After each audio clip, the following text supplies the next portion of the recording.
que vous voyez à l'écran, c'est une rivière. Et elle est recouverte de boue. Bon, à première vue, il n'y a rien d'extraordinaire, mais c'est pas n'importe quelle boue. C'est une boue froide. Je dirais même plus une boue glacée. Une boue orange, une boue dense, une boue extraterrestre. Parce qu'on n'est pas sur Terre. Ah non, Polly, on vole sur la plus grande lune de Saturne. Une lune qui s'appelle Titan. Et la boue que tu vois, Polly, elle pourrait changer ta compréhension du monde.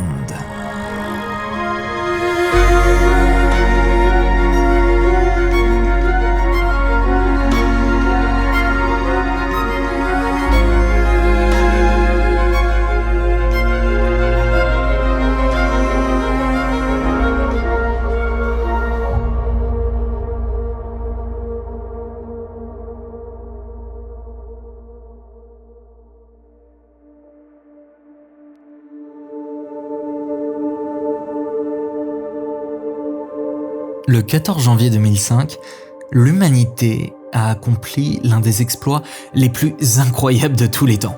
On est à 1,2 milliard de kilomètres de la Terre. Le Soleil est à peine visible, presque 90 fois moins lumineux que sur notre planète. Et après un voyage de 7 ans, l'atterrisseur Huygens va tenter d'atterrir sur Titan.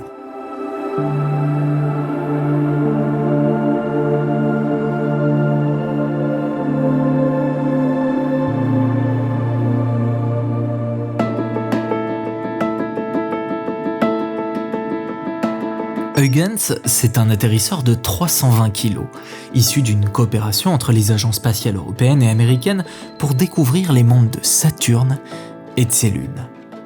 Une mission phare pour les deux continents qui a nécessité 20 ans de préparation et plus de 4 milliards de dollars.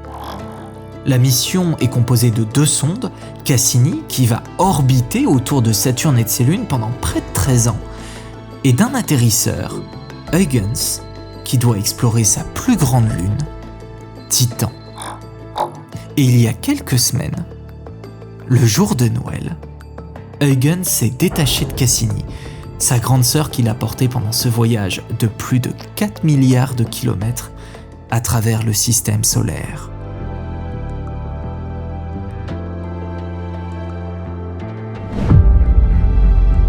Bon, Polly, on descend.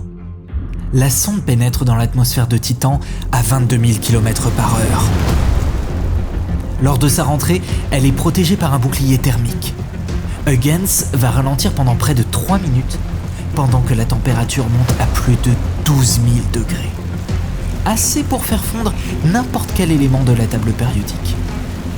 Et après ces 3 minutes de terreur, la sonde ne tombe plus qu'à 1400 km/h et elle est à 160 km du sol.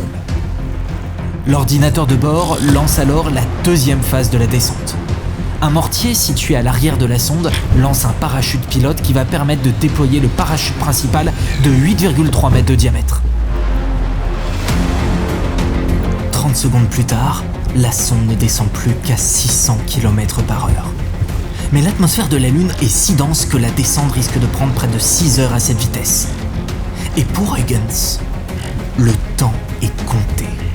Ses batteries ont une autonomie limitée. Alors après à peine 15 minutes de descente, la capsule se sépare de son parachute principal pour un second plus petit de 3 mètres de diamètre. La descente se poursuit. La sonde fait face à des vents de 250 km/h et révèle en photo peu à peu un nouveau monde.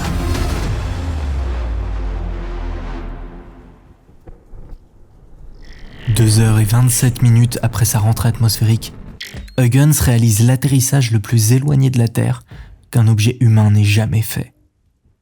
Et la sonde va continuer de transmettre des données du sol pendant près de 72 minutes.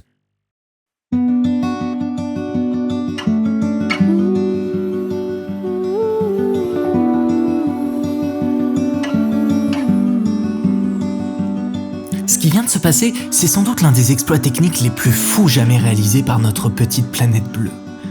Il a fallu presque 7 ans pour arriver jusqu'ici.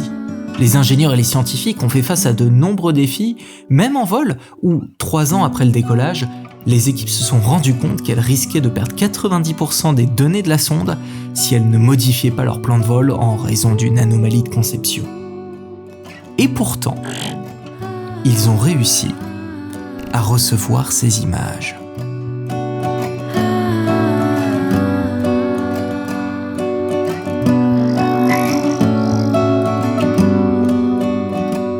Je sais pas si vous vous rendez compte, mais on a 72 minutes d'images et de données d'un monde à 1,4 milliard de kilomètres de chez nous. Et sur ces images, on voit de la boue. Une boue qui s'est formée dans le lit d'une rivière. Une rivière qui s'est nourrie de pluies tombées du ciel, des pluies formées dans les nuages et des nuages nés d'un océan dans lequel se jettent des rivières. Un cycle familier. Mais seulement, ce n'est pas de l'eau polie. Ici, il fait moins 179 degrés.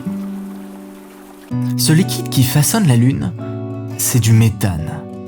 Des océans entiers d'hydrocarbures, des pluies et des rivières de cet alcane qui érodent une terre glacée et dessinent un paysage familier avec des vallées, des canyons et des montagnes.